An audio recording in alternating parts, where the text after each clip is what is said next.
I made it off the block. Not another statistic. Available on headknockers.com or Amazon. You buy it from me, you get a signature, the whole get down. Yo, this your California cousin, Guillermo Eiland. And if you don't know, and if you don't tune in, I'm gonna catch you. Because I'm chatting with Staxx.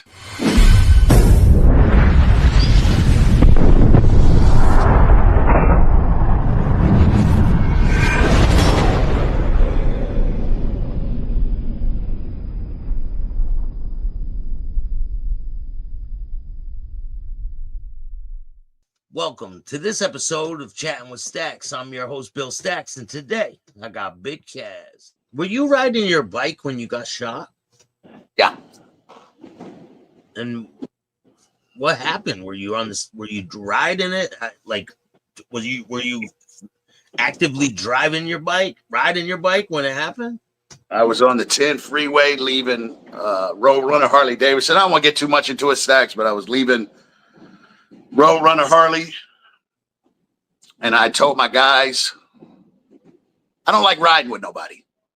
You know, I don't like riding with anybody. People were like, why you join a motorcycle club? Because I love the life of it, but I really don't want to ride with none of y'all. You know, white boy Art, chosen few, 50-something years, always rode everywhere by himself. And I asked him one day, I said, we were heading somewhere to Colorado, and we saw white boy Art like 400 miles. And we caught him at the gas station. I said, white boy, why are you 67, 70 years old? Why are you always by yourself? He goes, because I know when I want to stop. So that day we were at an event, and I told my guys, y'all go ahead and go. Like, Prez, you know, I said, nah, man, y'all go ahead and go. And, you know, not to get too deep into it, I turned left. I lied and said I was going to go to my ex-wife who lives over in a city called Waddell. So that way my guys will think that's why I just didn't want to ride with them. So I got on the freeway at Estrella Parkway, and, you know, what happened. There's video of it on Instagram. People want to know about it, then go to my Instagram. I just talk about, say, on this day, you see the bike on fire. I think you saw it, that the bike's on fire, and then I show. Yeah. Insane that you survived it. Yeah, bullet went in behind here, came up my chin. Another went in through my side. That's how I lost my eyesight. I tell people I just got a really bad facelift. So, yeah, man. But other than that, I don't, you know, I'm a pretty happy dude. You know, I'm heading to Virginia tomorrow to go shoot a music video with my brother Hessam. We have a hit song right now called Our House. It's a remix to Welcome to My House by New Breed. You know, a lot of music. The Akon song, the Akon Ghetto Diamond just came out. That video is out. I have a song with Jelly Roll, the Jelly Roll and Cocaine. That's out, called Wonderful Day in the Neighborhood.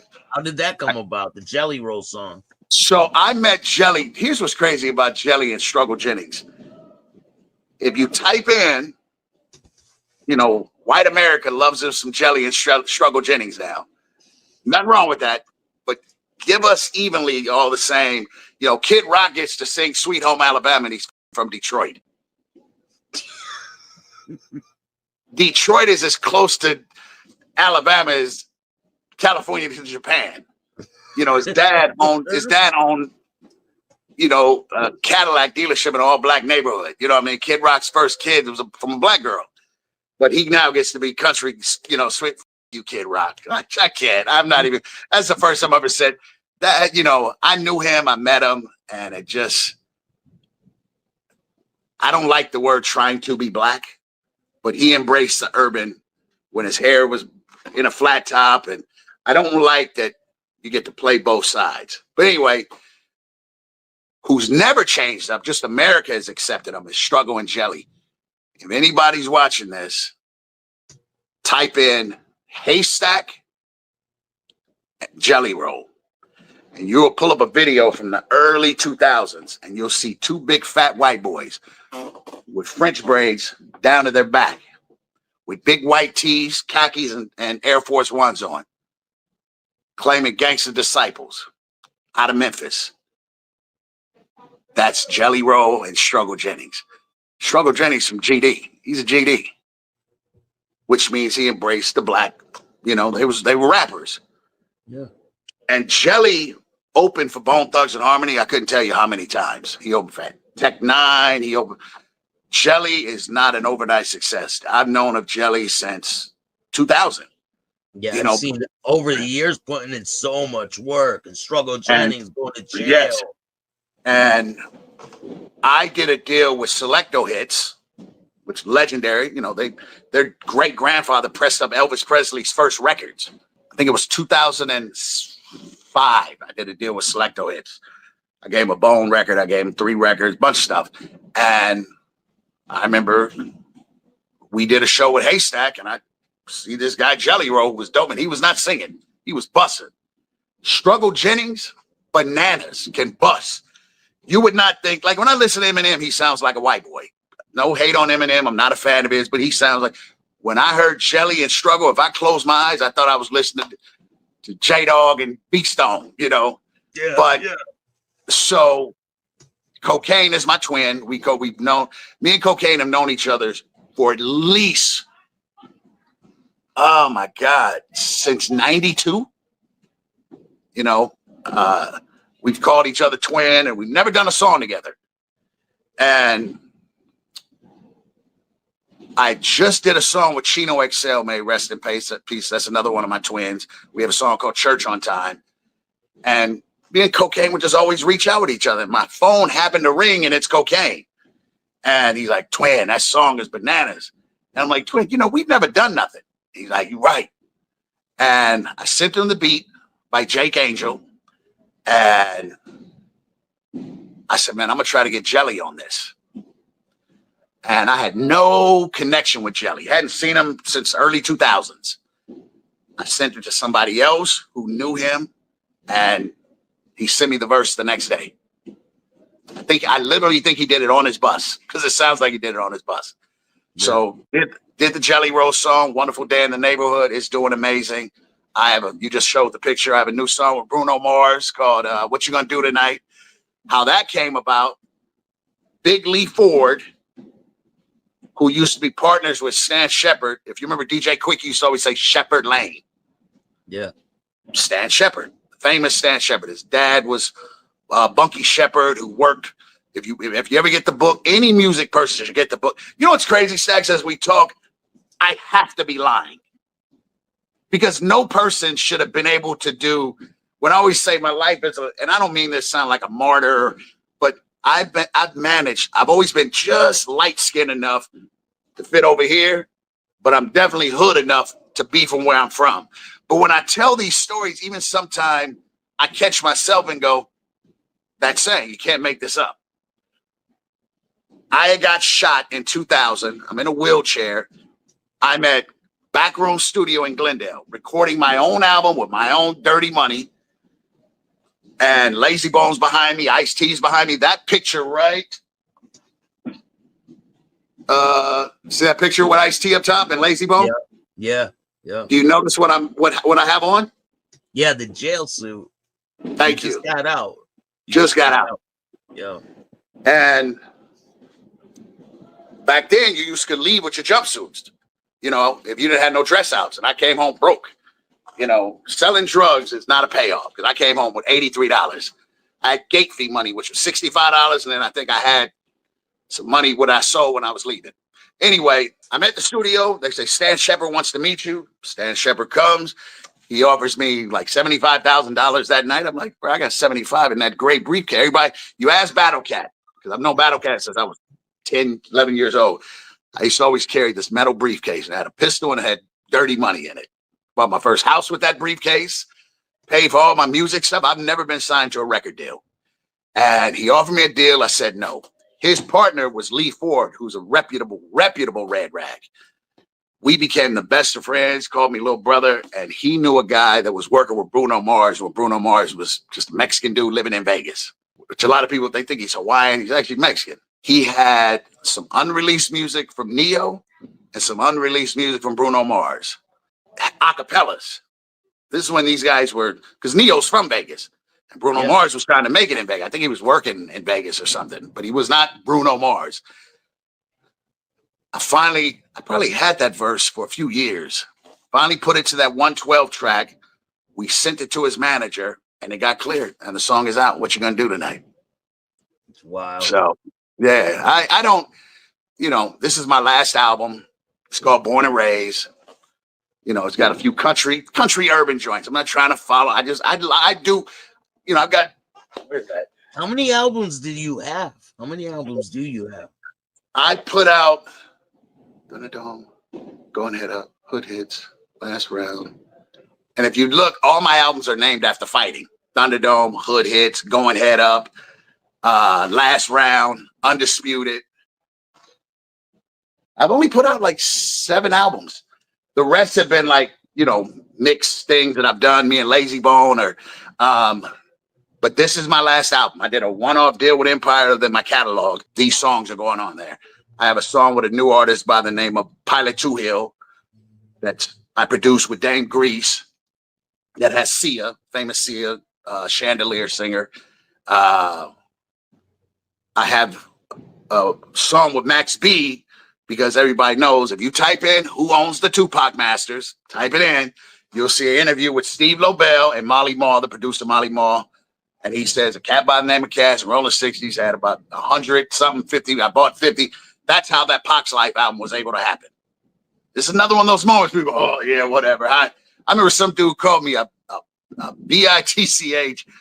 How you own the Tupac Master? You only had $86 in your account when you claimed bankruptcy. Yes, and 50 Cent only had 500. That's how it works, dum-dum. That's all I'm supposed to have is $86. But I have a song called, I think they changed the name. I know that one version was called Rain, but it has Max B, the famous Max B, who's got 75 years. Now they shortened it. There's 2 versions. He'll be out soon. Right? Yeah, he will be home soon. I think this summer. But I have a version with him called Rain on Me. And then there's an unreleased version where I supplied an unreleased Biggie and an unreleased Tupac, produced by Dan Grease, and has Max B on it. So that's going to be on the album. It's just, I'm having fun.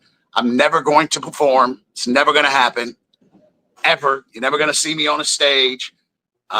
It's not a money grab. I have so much catalog. I can just keep putting records out from other artists. I started buying catalog from other artists. I learned it from, I don't remember the brother's name. He was from Oakland. He would buy verses. You out on tour, he see Yuckmouth or he see Jay-Z or Rick Ross, he'd buy. So over the years, Rick Ross, in the early stages, opened for us. It was us, Mac 10, Young Jeezy, and Rick Ross.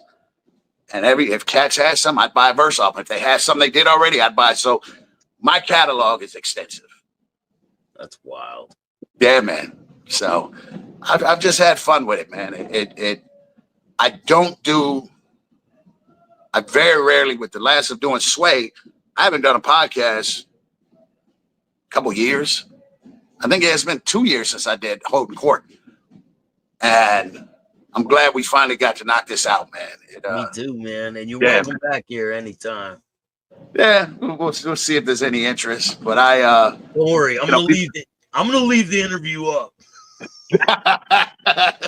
Hey, man, right? I can't mix words. I do regurgitate the same thing because it's the same life. But the beautiful thing is, I said, "What do you want to talk about?" I said, "Can I give you?" Remember, I said, "Can I tell you?" And you're like, and you hit me with like 8 things. I was like, "Oh, never mind. You got to figure it out." And we stuck to the script. But people can grab the book. I made it off the block. It hit number 5 on Amazon. Look on the back of it. That same picture has Ice-T on the back of it because he's the one that helped me get the book deal. And, the book is about just that, making it out of any situation. And it just tells this. If anybody remembers the movie Little Big Man with Dustin Hoffman, that's kind of how my book is. Not white enough, not Latin enough, not black enough, not really sure where I fit in. I've just managed to live. And, let me give you the tour of, now I'm gonna bring all the loudness. So obviously this is my office, my messy office, with all my fake plaques, my Photoshop pictures. That was my alcohol, outlaw vodka. Where's my beautiful niece? She's been tapping on my door. There's my hi. Sorry, I was doing an interview. Say hi. I'm doing TV. Hey. What up, nephew? All right. All right. So this is the entryway. This is our famous sign. Why be fat and ugly when you could train now and just be ugly? I said, I got to get in shape. My girl goes, rounds of shape. Well, so is a bank account, shape of money. Yeah. We just got back from Thailand. That's the retail shop. The gym is called Zybeth. I'm gonna show you the king of kings. That's the god right there, Vince Zybeth. That's my business partner and my teacher. And all these beautiful people are. Let me walk you over to Vin. All right, if anybody got felonies, don't be in this picture. That's the god right there, Big Vin. See that? That's the champ. That's the champ. So that's my brother Vin. How you doing, man? This is Staxx TV. Chatting with Staxx. What's up, man? How long you at the gym now? 11 years. Wow. And he ain't nothing but ex-convict too, Staxx. But this is a success story. Hey, that's what it's about, man. Yeah. All right. So anyway, this is the gym. Let me give you a quick. All right. Let me get out this loudness. Hold on a second. So yeah, man. This is what I do. That's pretty dope. And this is the famous realtor, another made it. Wait, can we get is she in there? How are you? How you doing? Another success story, straight from the streets. Now she's a top realtor and owner of the gym. Yeah, man. So this is my life. That's great stuff, man. Yeah, man. So did we miss anything or we got everything? No, we got everything. We'll do this again. I'm sure we can talk for hours and hours, you know? And I'll if you could post the link to the website if people want to grab the documentary Life of a One Percenter, the documentary Prison to Fame. They can grab an autographed copy of the book. I made it off the block. I'll put your book. I'll put a link in the description of the video. I'll put a link for anything you got. You know, me and my partner, we own Mo Thugs Records together now. And we have MTR, which is Mo Thugs Records, but we represent athletes. So we got, licensed athletes now. The whole thing about Head Knockers is, like, hold on. We have a patch that says guns down. And that's what we focus on. Like, man, ain't nothing wrong with, we're not sitting up here saying be peaceful. We're saying at least fight. Yeah. That's it. Well, brother, this has been fun. I'm going to get back to work before I leave for Virginia. But again, it's your brother Big Cass chatting with Staxx, and this has been a blast. Thank you, man. My brother. If you like this show, hit the like button, subscribe, hit the notification bell so you can get my videos every time they drop. And if you don't like this show, do that. Start your own podcast. That part. My brother.